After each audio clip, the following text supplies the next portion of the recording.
Jordan Harris had everything planned. His future at a top university, a life filled with promise. But one fateful night changes everything.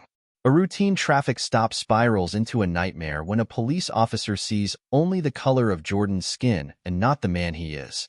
Humiliated, arrested, and thrust into a fight for justice, Jordan finds himself at the center of a media storm, community protests, and a deeply corrupt system. What no one expected, least of all the officer who racially profiled him, is that Jordan's father, David Harris, is a covert CIA agent on the verge of exposing a criminal conspiracy within the police force. As long-buried secrets emerge and the stakes rise, Jordan must decide how far he's willing to go to fight for justice, not only for himself, but for all those silenced by a broken system. In Beyond Appearances, the line between right and wrong blurs, and one young man's struggle for dignity could become a battle that transforms an entire community. At 18, Jordan Harris is on the brink of a bright future. He's been accepted into a top university, and his dreams are finally within reach. But one night, everything changes. On his way home from his graduation celebration, Jordan is stopped by a police officer who sees only the color of his skin and a crime he didn't commit. The encounter turns aggressive, and Jordan becomes the target of a racist act that threatens to derail his entire life. What the officer doesn't know is that Jordan's father, David Harris, is a high-ranking CIA agent, secretly investigating deep-rooted corruption within the police force. As the fallout from the incident spirals, Jordan is thrust into a fight for justice he never imagined. The media storms, the protests, and the mounting pressure expose cracks in a system long overdue for change, and Jordan's family is at the center of it. But when long-buried secrets come to light, Jordan uncovers a shocking truth. The officer who profiled him is not only guilty of racism, but is tied to a criminal conspiracy that goes far deeper than anyone could have imagined. As the stakes rise, Jordan must decide how far he's willing to go to seek justice, not just for himself, but for countless others who have suffered at the hands of a broken system. In Beyond Appearances, the lines between right and wrong blur as one young man's fight for dignity and justice becomes a battle for the soul of a community. Will Jordan emerge from the shadows of his father's world with his integrity intact, or will the cost of justice prove too high? Physical description: Jordan is 18 years old, with deep brown skin, short curly hair, and a lean, athletic build from years of playing basketball. His eyes are a soft hazel, showing both youthful innocence and quiet determination. Backstory: raised in a loving, middle-class home, Jordan is ambitious, intelligent, and full of promise. He just graduated high school with honors and is set to attend a prestigious university on a partial scholarship. While he's always been aware of racial issues, his personal experience with racism had been limited until the night of the arrest. The incident shakes his faith in the justice system and forces him to grow up quickly as he confronts the harsh realities of systemic racism. Physical description: in his mid-40s, David is tall, with a muscular, commanding presence. He has a close-cropped haircut and graying sideburns, which give him an air of both authority and wisdom. His brown skin and piercing eyes reflect his quiet intensity. Backstory: David is a CIA agent with a decorated career, specializing in covert operations and counterintelligence. Although he's spent years serving his country, his commitment to his job has sometimes strained his relationship with his family. He's protective of Jordan, but has always kept his work a secret, especially his current investigation into police corruption.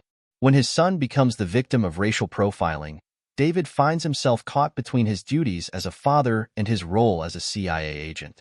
Physical description: Officer Tanner is in his early 30s, with a stocky build and a stern, often intimidating expression. He has light brown hair, a neatly trimmed beard, and piercing blue eyes that reflect a cold, calculating demeanor. Backstory: Mark Tanner grew up in a working-class neighborhood and quickly rose through the ranks of the police department. Although outwardly dedicated to law and order, he harbors deep-seated racial biases. He's involved in a corrupt network within the police force, which David Harris is secretly investigating.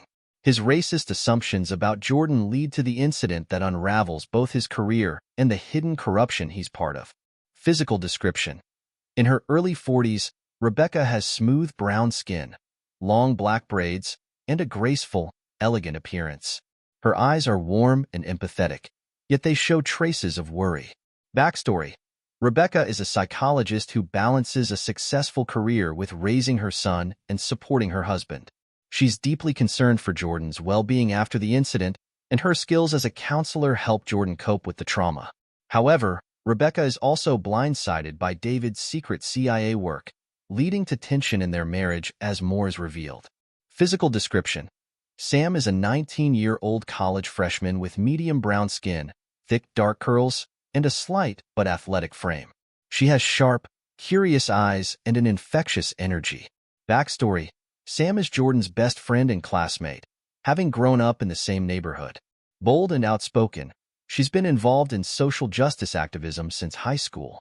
After Jordan's encounter with Officer Tanner, Sam rallies the community to seek justice, becoming a key ally in Jordan's fight against corruption. Description: a well-maintained, middle-class suburban home with 3 bedrooms, a cozy living room, and a small backyard. It's filled with family photos and warm colors, reflecting the love and care of its inhabitants. The home becomes a place of both solace and tension as the family navigates the fallout from Jordan's arrest. Description: a sterile, bureaucratic environment with harsh fluorescent lighting and plain, functional furniture. The precinct is divided between a professional facade and the corrupt undercurrent that David Harris is investigating. The tension in this setting mirrors the corruption hiding beneath the surface. Description: a dimly lit suburban street near Jordan's neighborhood. There's a small park nearby with benches and a few trees, casting long shadows at night.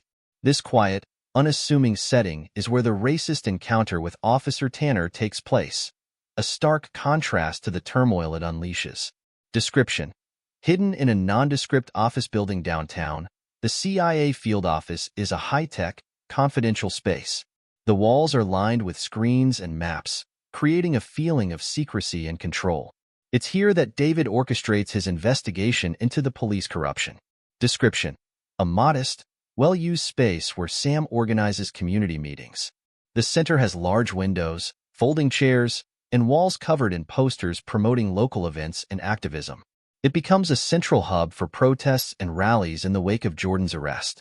Cause: Jordan celebrates his high school graduation but overhears a racially insensitive remark at the restaurant. Effect: Jordan brushes it off, but it foreshadows the racial tension that will soon become a central conflict. He leaves the celebration early to head home. Cause: Officer Tanner pulls Jordan over, claiming his car matches a description. The interaction quickly becomes hostile. Effect: Jordan feels humiliated and fearful as Tanner escalates the situation, laying the groundwork for the racial profiling conflict.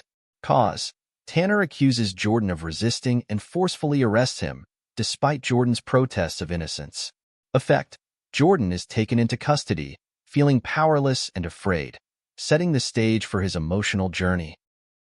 Cause: Jordan is held in a cell while Tanner pushes the narrative that Jordan is guilty. Effect: alone, Jordan begins to realize the potential damage to his future, planting the seeds for his fight for justice. Cause: David and Rebecca rush to the station after receiving the call about Jordan's arrest. Effect: David, using his connections, gets Jordan released but remains silent, clearly plotting his next steps as tension builds. Cause: Jordan, now home, vents his frustration about the arrest, feeling deeply violated. Rebecca is in shock and angry. Effect: David remains calm but distant, hinting that he's not revealing everything. The tension within the family rises. Cause: David digs into Tanner's background at the CIA office the next day, cross-referencing the officer with his current investigation into police corruption. Effect: David begins to suspect that Tanner is part of the corrupt network he's been investigating. His suspicions deepen, and he realizes Jordan's arrest wasn't random. Cause: after the incident, Jordan's friends, including Sam, encourage him to take legal action or go public. Effect: Jordan hesitates, unsure if he wants to make his story public, but begins to consider the bigger picture of fighting for justice. Cause: David confronts the police captain, trying to get more information about Tanner and his role in the force. Effect: the captain is evasive, further confirming David's suspicions that there's something bigger at play. Cause: David uncovers a key piece of evidence connecting Tanner to the larger corrupt network in his investigation. Effect: this revelation strengthens David's resolve to expose the corruption, but it also complicates his personal situation. His son's arrest was no coincidence. Cause: Sam organizes a protest and leaks Jordan's story to the local media without his consent. Effect: Jordan is thrust into the public eye, and while initially upset, he starts to see the value in fighting for others who have been in his position. Cause: the media storm puts pressure on Tanner, who begins to feel the heat at work. Other officers start to distance themselves from him. Effect: Tanner, feeling cornered, starts making reckless decisions, which causes further friction within the police department. Cause: Jordan confronts his father about his seeming distance, frustrated by David's secretiveness. Effect: David tries to shield Jordan from the CIA investigation but hints at deeper stakes. This adds strain to their relationship, as Jordan feels he's being left out of the fight for justice. Cause: David visits the precinct to speak with Tanner directly, subtly threatening him while collecting more information. Effect: Tanner becomes increasingly paranoid and confrontational, suspecting that David knows more than he's letting on. Cause: David reaches out to his contacts within the CIA for help, realizing that he's too close to the case due to his personal involvement. Effect: he learns there's a deeper conspiracy within the local law enforcement, and he's now more determined than ever to protect his son and bring justice to light. Cause: Jordan, despite his reluctance, gives a public statement about his arrest, becoming the face of the local fight against police brutality. Effect: his words ignite more protests and attract national media attention, further escalating tensions within the community. Cause: under pressure from the investigation and the public, Tanner becomes increasingly erratic, fearing exposure. Effect: Tanner begins trying to cover his tracks, leading to dangerous confrontations with others involved in the corrupt network.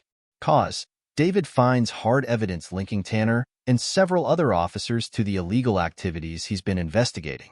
Effect: David realizes this evidence could expose the entire network, but it puts both him and his family at risk if revealed too soon.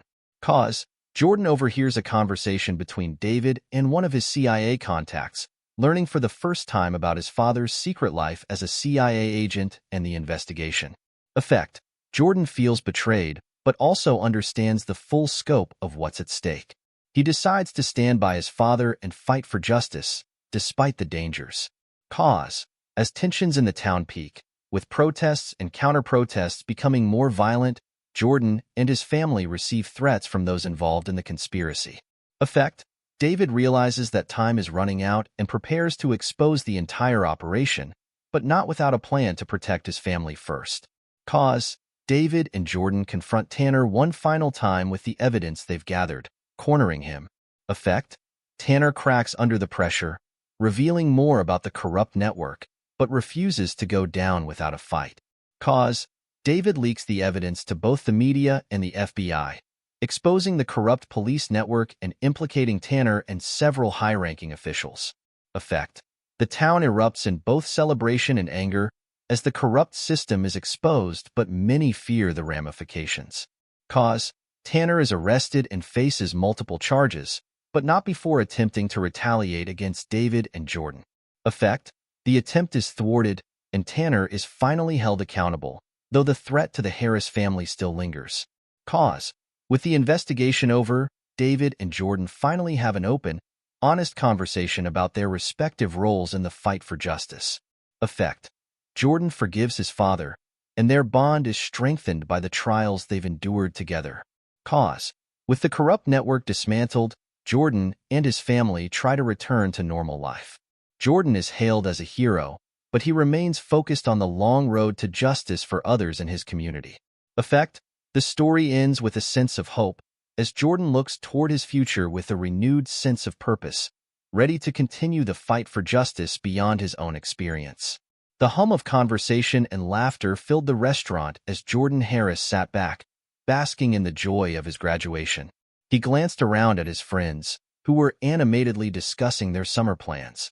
Sam Walker, his best friend, nudged him with a grin. "Are you even listening? Or are you daydreaming about all the girls at college?" she teased. her dark curls bouncing as she laughed. Jordan chuckled, shaking his head. Nah, just thinking about the future. It still doesn't feel real, you know? Graduation, college. It's all happening so fast. Trust me, it's going to be a whirlwind.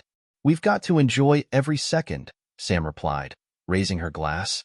To the future. To the future, Jordan echoed, but as he lifted his drink, something caught his ear. From the corner of the room, a low voice muttered something about loud kids and troublemakers, followed by a chuckle. He turned to see a group of older patrons eyeing their table with disdain. He felt a pang of discomfort, but chose to ignore it. Tonight was supposed to be about celebration, not confrontation. Jordan brushed off the remark, returning to the conversation at his table. But the comment lingered, a shadow on what should have been a perfect night. As the evening wound down, Jordan checked his phone. I think I'm going to head out, he said, rising from his seat. Gotta be up early tomorrow for that campus tour. You sure? The night's still young, Sam said with a playful smirk. Jordan smiled but shook his head. Yeah, I'll catch up with you guys later. Drive safe. With goodbyes exchanged, Jordan stepped out into the cool night air. The streets were quiet, the glow of streetlights casting long shadows. He took a deep breath, his mind still buzzing with excitement and possibilities. As he drove home, the world felt full of promise. The soft hum of the engine and the familiar streets of his neighborhood were calming as Jordan cruised along. He had just passed the park when the sudden flash of red and blue lights reflected in his rearview mirror. His heart skipped a beat. Was he speeding? Jordan pulled to the side of the road, glancing in the mirror as a police car pulled up behind him. He watched as the officer, white, stocky, and wearing a hard expression, approached his window. Evening, officer, Jordan said politely, keeping his hands on the steering wheel. The officer, whose name tag read Tanner, didn't return the greeting. Instead, he leaned down and shone a flashlight into the car. License and registration, he barked. Jordan complied, his fingers trembling slightly as he retrieved the documents from the glove compartment. Can I ask what this is about? He asked as calmly as he could manage. Tanner's eyes narrowed. Your car matches the description of one involved in a crime nearby. Jordan's stomach dropped. A crime? Officer, I've just come from my graduation dinner. I haven't been anywhere else tonight. Tanner's expression hardened, and his hand rested on the grip of his holstered gun. Step out of the vehicle, he ordered. Jordan froze. What? Step out of the car now? Jordan's heart raced as he slowly opened the door and got out. The officer's gaze was cold, filled with suspicion, as if Jordan had already been convicted of something. Humiliation burned inside him, but he remained calm, knowing that any wrong move could escalate things further. Turn around. Hands on the hood, Tanner ordered. Jordan's mind spun. How had this night turned so fast? He complied, pressing his palms against the cool metal of his car. The officer began patting him down roughly, and Jordan could feel the anger bubbling inside. He hadn't done anything wrong, but here he was, being treated like a criminal. Look, officer, Jordan began, trying to reason. I haven't done anything. I just want to get home. You think this is a joke? Tanner snarled. You people always think you can talk your way out of trouble. Jordan stiffened at the remark. What do you mean, you people? Tanner's face twisted in anger. You're under arrest for obstructing justice. Stop resisting. I'm not resisting, Jordan protested, but Tanner had already grabbed his arms, twisting them behind his back with force. The sharp clink of the handcuffs snapped into place, and the world felt like it was spinning out of control. Jordan's head swam with disbelief. How had this happened? His pulse pounded in his ears as he was led toward the police car. He glanced around at the quiet street, hoping someone would see, would intervene. But there was no one. The street was empty. As the door to the police car slammed shut behind him, Jordan's heart sank. His future, everything he had worked for, now seemed so fragile, so easily taken away. The holding cell was cold and unwelcoming. Jordan sat on the hard bench, staring blankly at the walls, trying to make sense of the night's events. His mind replayed the traffic stop over and over, each moment more surreal than the last. He had heard stories of things like this happening, but never imagined it would happen to him. He had done everything right, followed the rules, worked hard, and avoided trouble. And yet, here he was. The sound of footsteps echoed down the hallway, pulling Jordan from his thoughts. He glanced up as an officer approached his cell, but it wasn't Tanner. This officer seemed indifferent, merely doing his job. "Your parents are here," the officer said flatly. "You're free to go." Jordan's shoulders sagged with relief, but the weight of what had happened still pressed down on him. He had been released, but that didn't change the fact that he had been arrested for nothing. David Harris stood at the front of the station, his face a mask of calm anger. Next to him, Rebecca's eyes were wide with a mixture of fear and relief. As soon as Jordan stepped through the door, his mother rushed to him, wrapping him in a tight embrace. "Are you okay?" she whispered, pulling back to examine his face. Jordan nodded, though his eyes betrayed the turmoil inside. "I'm fine, Mom." David remained quiet, his sharp eyes assessing his son. "Let's get home," he said, his voice low and controlled. The drive home was tense. Rebecca tried to fill the silence with reassurances, but Jordan barely heard her. His thoughts were consumed by what had just happened. His father remained silent, his hands gripping the steering wheel tightly. When they arrived home, Jordan sat on the couch, staring at the floor. "I don't understand, Dad. I didn't do anything wrong." David sat across from him, his expression unreadable. "I know you didn't. So why did they arrest me?" There was a long pause before David spoke. "There are things going on, Jordan. Things I can't fully explain yet." His voice was measured, but underneath it was an edge Jordan hadn't heard before. Jordan frowned. "What are you talking about?" David's jaw tightened. "Just know that this isn't over. We'll get to the bottom of this." The words hung in the air, heavy with implication. Jordan didn't fully understand what his father meant, but the look in David's eyes told him that this was far from a simple misunderstanding. Something deeper was at play, and Jordan had just become a part of it. The silence in the Harris household was deafening. Jordan sat at the kitchen table, absently stirring the spoon in his cereal bowl, but his appetite was nowhere to be found.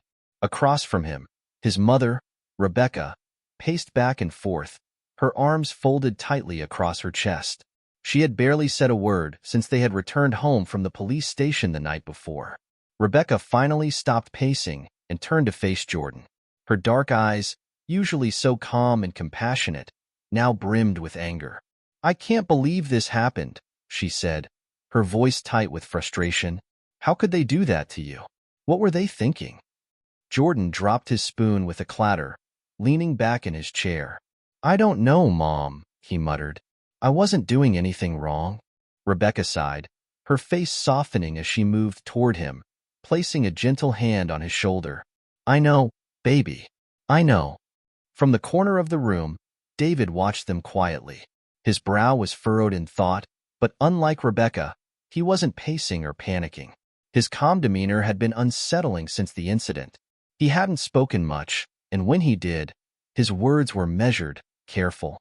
"Dad, don't you have anything to say about all this?" Jordan asked, the frustration in his voice rising. "I got arrested for no reason. I thought you'd be angry." David stood still, his tall frame casting a long shadow across the kitchen. "I am angry, Jordan, but getting worked up isn't going to fix anything. There's more going on here than you realize." Rebecca's head whipped around, her eyes narrowing. "What do you mean more going on?" "This is about racism, David. It's about how they treated our son." David nodded slowly, but his eyes remained fixed on Jordan. "Yes, it's about that. But there's something deeper at play. That officer didn't pull Jordan over by coincidence." Jordan's pulse quickened. "What are you talking about, Dad?" David hesitated, but then he said, "I need to do some digging. I think there's more to this than what it seems." The next day, David sat in his office at the CIA field office, the glow of his computer screen casting sharp shadows across his face. He scrolled through personnel files and reports, his eyes scanning for one name: Mark Tanner. David's gut had told him something was wrong with the way Officer Tanner had handled Jordan's arrest. He had dealt with corruption and misconduct before in his line of work, and there were too many red flags to ignore. He typed in Tanner's name, searching through law enforcement databases and linking them with his own investigation into police corruption.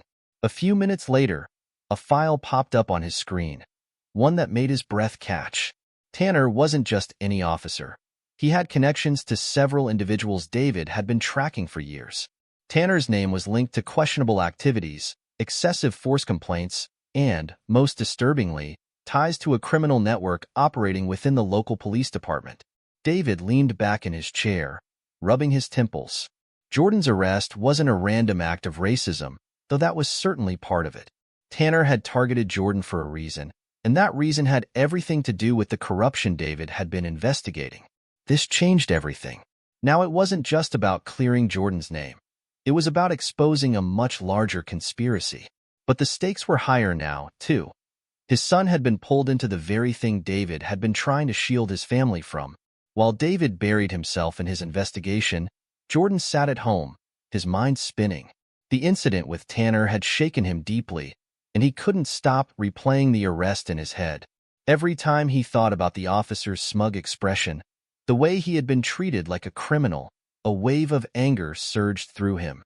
Sam had called earlier, urging him to go public with his story, to let the world know what had happened.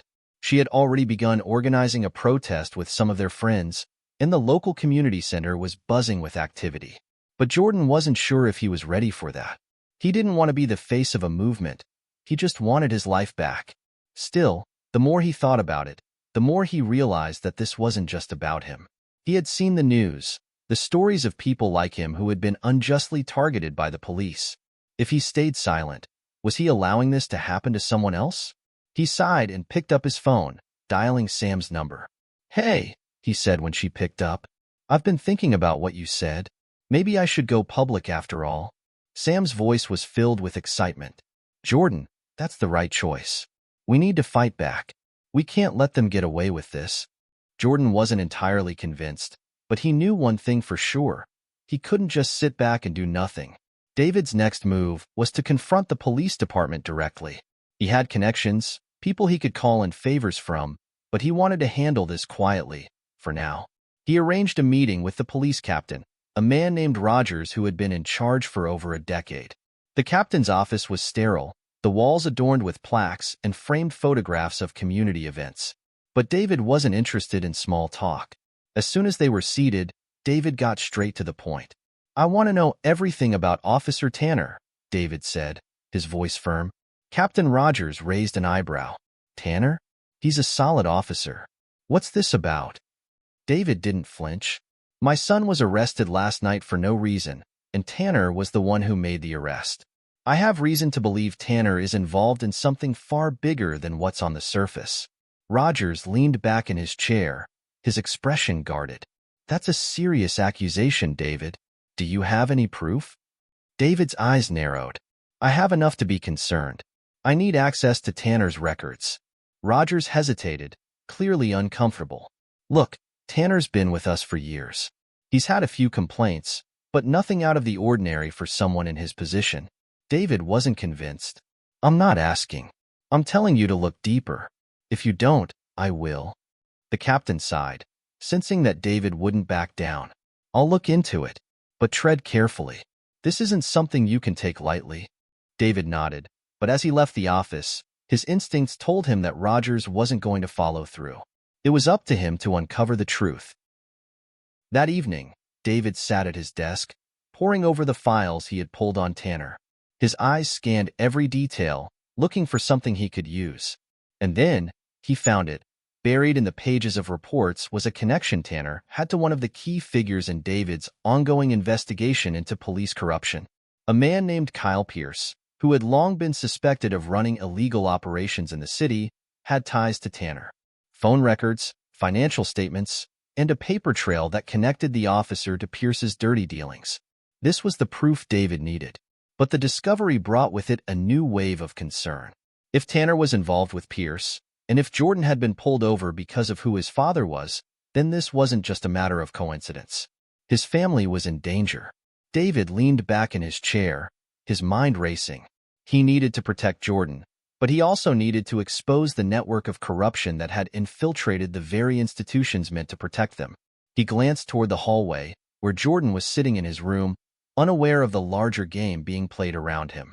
David's heart ached with the knowledge that he couldn't shield his son from this any longer. The truth was about to come out, and it would change everything. Jordan sat on the couch, scrolling through his phone. His face was tight with tension, his mind still racing after his decision to go public with his story. He had never wanted the spotlight, but Sam had convinced him that it was the only way to fight back. Now, his phone was buzzing with notifications from texts, social media mentions, and news outlets all running the story of his arrest. Sam had wasted no time. She had organized a protest at the local community center, and somehow, his story had made its way into the local news. The headline, "Local Teen Arrested in Apparent Case of Racial Profiling," was now splashed across every feed, and his face, staring blankly back at him, was impossible to ignore. His stomach twisted as he read the comments under the article. Some were supportive, others dismissive, and a few downright hostile. He could feel his anger rising, but there was no escaping it now. This was bigger than just him, and people had strong opinions on both sides. "How are you holding up?" Sam's voice crackled through the phone when he finally answered her call. "I don't know," Jordan admitted. "It's a lot." "You did the right thing," Sam assured him. "People need to see this, Jordan. They need to understand what's happening." Jordan let out a long breath. "I just hope it makes a difference." "It will," Sam said confidently. "I'll see you at the protest tonight?" Jordan hesitated. "Yeah, I'll be there." Across town, Officer Tanner sat at his desk, his eyes darting over the screen of his computer. The media coverage was relentless, and he could feel the weight of the public scrutiny pressing down on him. Colleagues in the department had begun to whisper, avoiding his gaze as they passed by his desk. Tanner clenched his fists, trying to maintain his composure, but inside, he was unraveling. The news articles were painting him as a villain, and though he wouldn't admit it, the pressure was getting to him. His superior, Captain Rogers, had already called him in for a conversation, warning him to keep a low profile while the department conducted a review of the incident. But Tanner knew what that meant. They were distancing themselves from him, ready to throw him under the bus if things got worse. As he sat in his chair, Tanner's phone buzzed. A message from a contact, a man connected to Kyle Pierce, the same man David Harris had uncovered in his investigation. The message was simple, yet ominous. "We need to meet." Tanner felt a surge of dread. The walls were closing in, and he was running out of time. Back at the Harris home, tensions were rising. Jordan could feel the strain between his parents, though neither of them was willing to discuss it openly. Rebecca had been quieter than usual, watching David with a mixture of confusion and frustration. She could tell there was more going on with him than he was letting on. One evening, after dinner, Jordan found himself alone with his father in the living room. David had been engrossed in files and papers, his focus sharp as ever, but Jordan had had enough of the silence. "Dad," Jordan began, "I need to know what's going on." David looked up from his papers, his expression unreadable. "What do you mean?" "I mean all of this," Jordan gestured around. "You've been acting strange ever since I got arrested. What aren't you telling me?" David set his papers down, his jaw tightening. "Jordan, there are things I can't explain right now, but I promise I'm handling it." "That's not good enough," Jordan snapped, the frustration he had been holding back finally spilling over. "This isn't just about me anymore. Everyone's watching now, and I don't even know the full story." David's face softened, but his resolve remained. "Jordan, the less you know, the safer you'll be." "Safe?" Jordan laughed bitterly. "I'm already in the middle of this. Safe went out the window when that cop threw me into the back of his car." David sighed deeply. "I know, son, and I'm trying to protect you. But there's more at play here than just your arrest. Trust me, when the time is right, you'll understand." Jordan didn't respond. He didn't know if he could trust his father's vague reassurances. For the first time, it felt like the ground beneath him was crumbling, and the one person he had always relied on was keeping him in the dark. The next day, David decided it was time to take matters into his own hands. He arrived at the police precinct unannounced, his face set in determination. He wasn't here to wait for Captain Rogers to make good on his promises. He was here to confront the situation head-on. David made his way through the bustling precinct, his steps purposeful as he approached Tanner's desk. Tanner looked up, his eyes widening slightly when he saw David coming toward him. "We need to talk," David said, his voice low but firm. Tanner stood up slowly, a wary expression on his face. "I don't know what you think you're doing, Harris, but you're crossing a line." David didn't back down. "You think you can arrest my son and get away with it? You think I don't know what you've been up to?" Tanner's eyes flashed with anger. "I was doing my job." "No," David shot back, his voice sharp. "You were abusing your power, and I've got enough dirt on you to bury you." The two men stood in tense silence, the weight of David's words hanging between them. Tanner clenched his jaw, but David could see the fear in his eyes. Tanner was starting to unravel, and David knew it. "Whatever game you're playing," David continued, "it ends now. Stay away from my son." Tanner glared at him, but there was a flicker of uncertainty in his eyes. "You're making a mistake." David leaned in closer, his voice low. "No, Tanner. You made the mistake, and I'm going to make sure you pay for it." With that, David turned and walked out of the precinct, leaving Tanner standing there, his hands trembling as he watched him go. Later that evening, David returned to his office, his mind racing with everything he had uncovered. The confrontation with Tanner had been a risk, but it was one he had needed to take. Tanner was losing control, and it was only a matter of time before he slipped up. But David knew he couldn't do this alone. The deeper he dug into the corruption, the more dangerous it became. If Tanner was involved with Kyle Pierce, then this went beyond a simple case of racial profiling. It was a network of crime and corruption that threatened not only his family but the entire community. David picked up his phone and dialed a number he hadn't used in a while. The line rang twice before a voice answered. "It's me," David said, his voice quiet. "I need your help." The person on the other end of the line paused for a moment. "What's going on?" David glanced at the closed door to his office, ensuring no one could hear him. "I've uncovered something big. It involves Tanner, Pierce, and a whole network of corruption. I can't do this alone. I need backup." There was another pause, and then the voice on the other end spoke again. "I'll see what I can do. But you know this won't be easy." David exhaled slowly. "I know, but I don't have a choice. This is about more than just my son. This is about justice." The conversation ended, but the weight of what was to come settled heavily on David's shoulders. He had set things in motion, and there was no turning back now. The community center was packed. People from all walks of life, students, families, activists, had gathered in the small space, their voices a low hum of anticipation. Jordan stood at the front of the room, his heart pounding in his chest as he stared at the sea of expectant faces. Sam was beside him, giving him a reassuring nod. Jordan had never been one for public speaking, but this was different. His arrest had shaken him to the core, but now, with the media attention and the protests building around his story, he realized he had a responsibility. It wasn't just about him anymore. Taking a deep breath, Jordan stepped forward to the microphone. "Thank you all for being here," he began, his voice steady but filled with emotion. "I never thought I'd be standing here like this, speaking out about something that happened to me, a night that changed everything." The room was silent, all eyes on him. "What happened to me was wrong," Jordan continued. "I was stopped, arrested, and humiliated because of the color of my skin.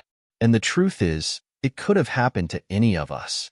As he spoke, Jordan could feel the weight of his words sinking in, not just with the crowd, but with himself. He was no longer the scared teenager who had been thrown into the back of a police car. He was standing up for himself, and for everyone who had experienced the same injustice. "But this isn't just about me," Jordan said, his voice growing stronger. "It's about a system that's broken. It's about people who think they can abuse their power and get away with it. And it's about us coming together to make sure that changes." The crowd erupted into applause, and Jordan took a step back, overwhelmed by the emotion coursing through him. As Sam stepped up to speak, Jordan allowed himself a moment of pride. This was just the beginning, but it felt like a turning point, a moment where he was no longer just reacting, but fighting back. Officer Tanner sat in his car, his knuckles white as he gripped the steering wheel. The pressure was building. Every day, it felt like the walls were closing in tighter. The media was hounding the precinct, and whispers had started circulating among his fellow officers. He could feel their eyes on him, judging, questioning. Tanner knew the stakes. He had tried to keep his head down, to weather the storm, but it was too late now. David Harris had made sure of that. Tanner could see the smug look in Harris's eyes when he had confronted him at the precinct, and that was when Tanner knew his time was running out.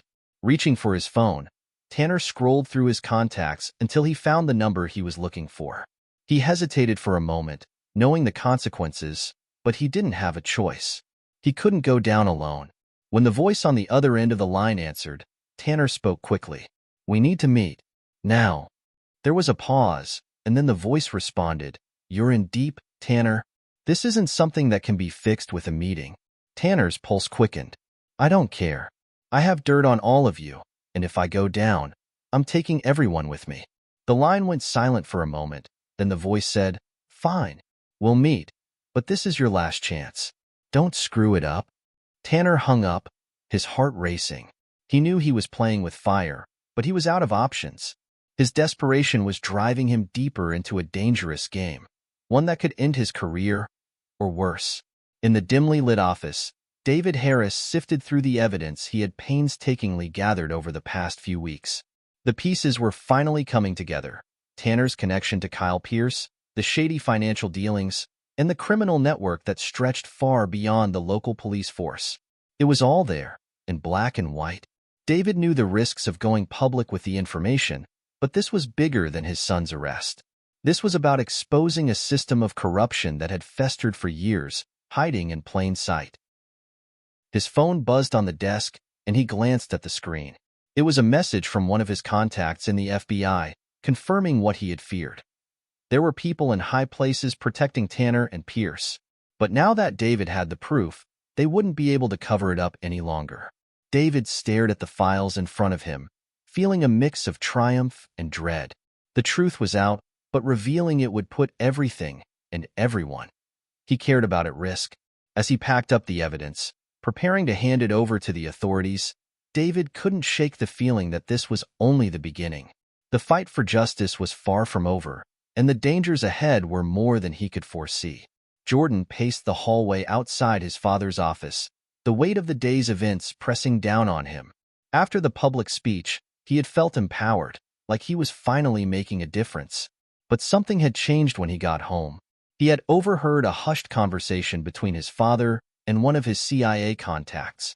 Curiosity gnawed at him, and as he neared the office door, he heard his father's voice, quiet but urgent. "We can't wait any longer. The network reaches deeper than we thought, and Tanner's just the tip of the iceberg." Jordan froze, his breath catching in his throat. Network? What was his father talking about? He crept closer, straining to hear more. "There's a conspiracy at play," David continued. "If we don't act soon, more people are going to get hurt. I need more time to gather intel, but they're getting suspicious. We've been compromised." Jordan's heart pounded. His father's investigation. This wasn't just about his arrest. This was bigger, much bigger. Suddenly, everything clicked into place. The secrecy, the tension, the late nights. His father had been investigating a web of corruption, and Jordan had become entangled in it without even knowing. Before he could stop himself, Jordan pushed open the door. "Dad, what's going on?" David looked up, his eyes widening in surprise. "Jordan, this isn't a good time." "Don't give me that," Jordan snapped, stepping into the office. "I heard you. There's something going on, something you haven't told me. What's this really about?" David sighed, running a hand over his face. "Jordan, I didn't want to involve you in this. It's dangerous." "I'm already involved," Jordan said, his voice rising. "My arrest, the protests, everything. You've been keeping secrets from me, and I deserve to know the truth." David hesitated, then nodded slowly. "You're right. It's time you knew." Later that night, as Jordan sat with his father, the weight of the revelation settled over him. His father's investigation wasn't just about police corruption. It was about a criminal network that extended far beyond Officer Tanner. The system was rigged, and Tanner was only one player in a much larger, more dangerous game. David laid it all out. The evidence he had gathered, the people involved, and the risks they faced. Jordan listened in silence, his mind reeling with the enormity of what he had just learned. "We're in danger, Jordan," David said, his voice low. "There are people who will do anything to keep this quiet. We've already received threats." Jordan swallowed hard. "What do we do now?" David looked at him, his expression grave. "We go public. We expose everything. But we need to be careful. Once this is out, there's no turning back."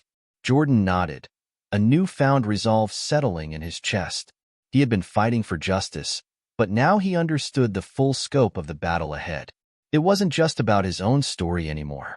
It was about dismantling a corrupt system that had been allowed to thrive for far too long. "We'll do it together," Jordan said, his voice steady. "We'll bring them down." As they sat in the quiet of the house, father and son united in their resolve, the path ahead became clear. The fight for justice had only just begun, but they were ready for whatever came next.